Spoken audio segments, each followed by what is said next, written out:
"Get off my property!" I had shouted, but Victoria Lancaster and her HOA friends just laughed, popping another bottle of champagne on my land. "It's just a picnic, farmer," she'd sneered, waving a manicured hand dismissively. "This view is too beautiful to be wasted on cows." That's when I made my decision. I calmly walked to the bullpen, opened the gate, and watched as Ferdinand and his brothers trotted toward the unauthorized garden party. The sight of Victoria's perfect white pantsuit splattered with mud as she scrambled over my fence screaming still brings tears of joy to my eyes. But now, staring at these citations fluttering against my fence, each one detailing a different violation of HOA codes that didn't even apply to my property, I knew Victoria was out for revenge. "What do you think, Max?" I asked my farm dog, who sniffed disapprovingly at the papers. That's when I spotted it. A notice of compulsory acquisition. Victoria had convinced the town council to vote on rezoning my farm entrance for a community beautification project. This wasn't just harassment anymore, this was war. I tore down the notices, crumpling them into a ball before storming toward my truck. Max jumped in beside me and we headed straight to town hall. Mayor Jenkins looked up from his desk when I slammed the zoning notice down in front of him. "Morning, Ethan," he said with a sigh. "I see Victoria's been busy." "This is illegal," I growled. "She can't just decide to take my land." "Technically, it's not illegal," he replied, removing his glasses. "The council voted 4-3 last night to consider the proposal. Consider or approve. It's complicated. Victoria's got 3 new members on her side. She's calling your entrance an eyesore and claims it diminishes property values." I felt my blood pressure rising. My family's owned this land for generations. Since when does an HOA dictate what happens outside their boundaries? Since Victoria married Councilman Parker's son and donated that fancy new playground to the elementary school. The mayor shrugged. "Public hearings next Monday. You might want to prepare." I left fuming, barely noticing Mrs. Barlow from the county records office waving me down on the sidewalk. "Ethan, wait." She hurried over, clutching a folder to her chest. I overheard. "Victoria's been in my office all week, looking through old property records." "Looking for what?" "Anything she can use against you. But I found something interesting." She lowered her voice. "The creek that runs along your eastern border? According to original surveys, it's shifted over the years. You actually own 30 more feet than your fence line shows." I raised an eyebrow. "And that helps me how?" "Because Victoria's new community garden project, the one she's using to justify taking your entrance, is partially on that land. Land that's legally yours." For the first time that day, I smiled, but my victory was short-lived. By Friday, orange survey markers appeared along my property line, and a crew in matching HOA-branded polos was measuring my fence. "What exactly are you doing?" I demanded, approaching their ringleader. The man barely looked up from his tablet. "Preliminary assessment for removal and beautification." "This is private property." "Not for long," he smirked. "Ms. Lancaster sends her regards." That night, I found my mailbox stuffed with formal complaints from neighbors I'd never even met. All HOA members, all using identical language about my deteriorating rural structures and untended agricultural eyesores. The next morning, a drone hovered over my pasture, photographing my property. When I tried calling the sheriff, I discovered he was out of town for a law enforcement conference. By Sunday, Victoria had erected a sign at the edge of town. "Coming. Soon, Willow Creek Gardens, a community beautification project." Complete with a gaudy rendering showing my farmhouse entrance transformed into some kind of Victorian gazebo monstrosity. On Monday morning, I arrived at the public hearing to find the room already packed, mostly with faces I didn't recognize, brought in reinforcements from the city, whispered Ed, my lawyer, as we squeezed into the last available seats. Victoria's stacking the audience with HOA sympathizers from neighboring counties. Victoria stood at the podium in a tailored pantsuit that probably cost more than my tractor, presenting glossy slides of her vision. "This I saw," she said, displaying a deliberately unflattering photo of my farm entrance taken during mud season, "is the first thing visitors see when approaching our charming community." Murmurs of agreement rippled through the audience. Our proposal simply reclaims 20 feet of roadside property for a welcoming garden with benches and informational plaques about our town's history. What she didn't mention was that those 20 feet included my main access road.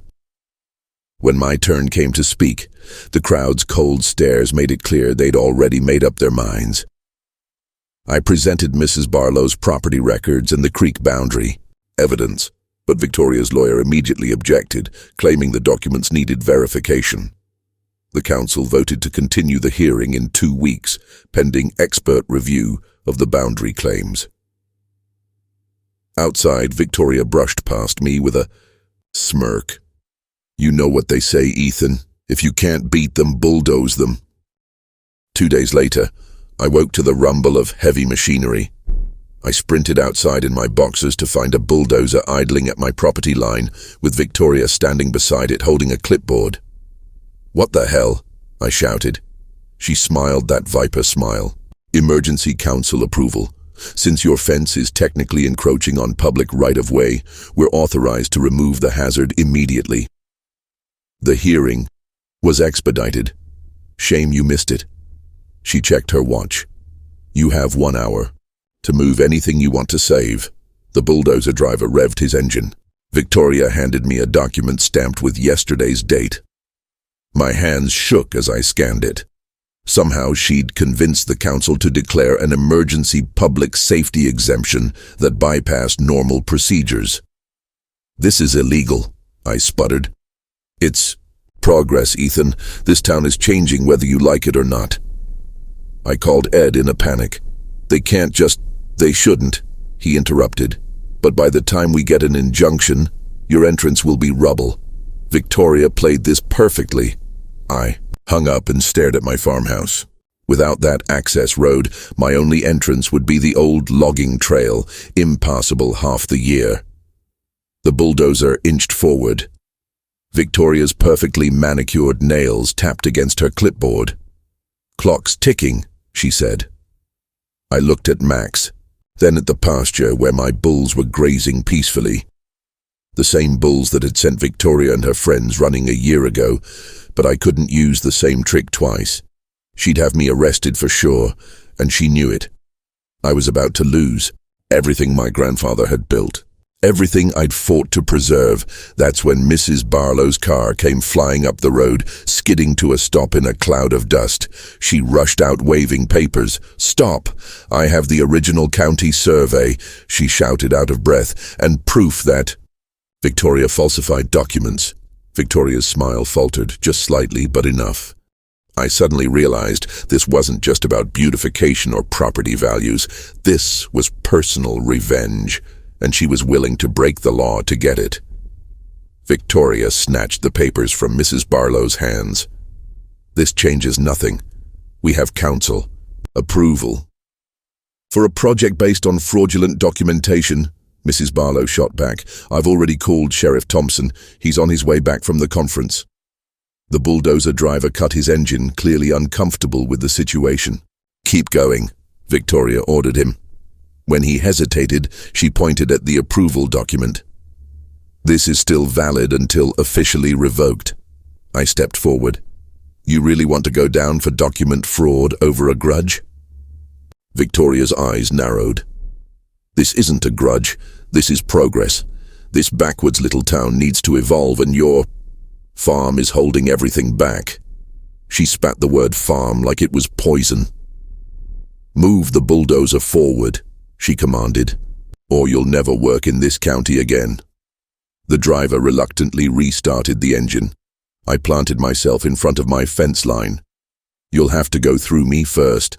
Victoria smirked. "Gladly." That's when we heard it. The rumble of approaching vehicles, Not just one, but dozens. A convoy of trucks, tractors, and farm equipment crested the hill, heading our way. What the...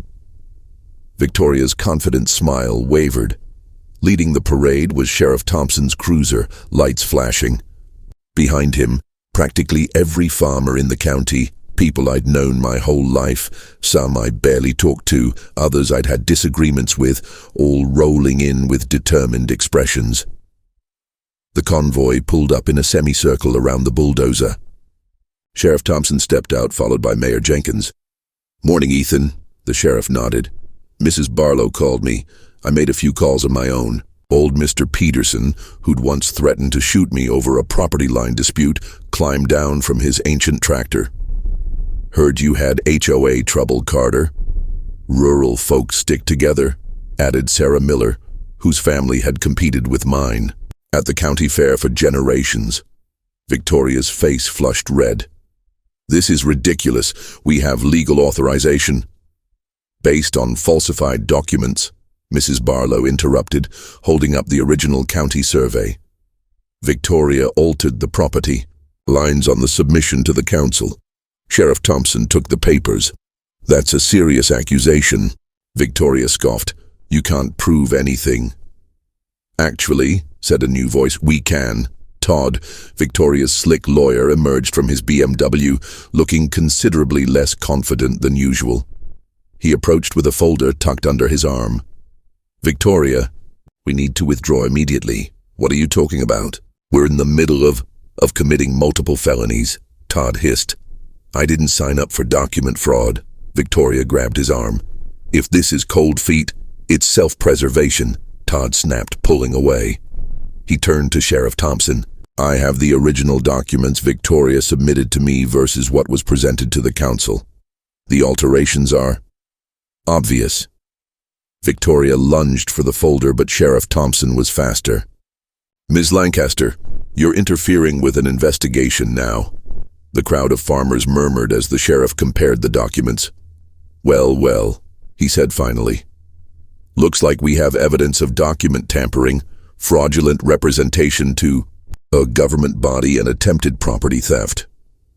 Victoria's perfect composure finally cracked. "This is absurd. You're all just protecting your precious rural way of life. This town is dying and you're too stubborn to accept it." "Dying?" Old Mr. Peterson laughed. "Lady, we were here before you and we'll be here long after your HOA nonsense is forgotten." Victoria turned to the bulldozer driver. "Move forward now." Instead, he killed the engine and pocketed the keys. "I quit." Sheriff Thompson placed a hand on Victoria's shoulder. "Ms. Lancaster, you're coming with me to answer some questions." Victoria shrugged him off. "My husband's cousin is the district attorney. Nothing will stick, and you know it." Mayor Jenkins stepped forward. "Maybe not, but as of this moment I'm issuing an emergency injunction against all HOA activities pending a full investigation, and you're removed from the town council liaison position." "You can't do that." "Watch me," the mayor replied, then turned to address the crowd. "In light of recent events, I'm calling for a special town meeting tonight to reverse all zoning changes approved in the last month." A cheer went up from the farmers. Victoria's face contorted with rage. She looked around frantically, then spotted my bulls grazing peacefully in the distance. "You think you've won?" she snarled at me. "You humiliated me once with those animals. I spent a year planning my revenge, and you think some small-town solidarity will stop me?"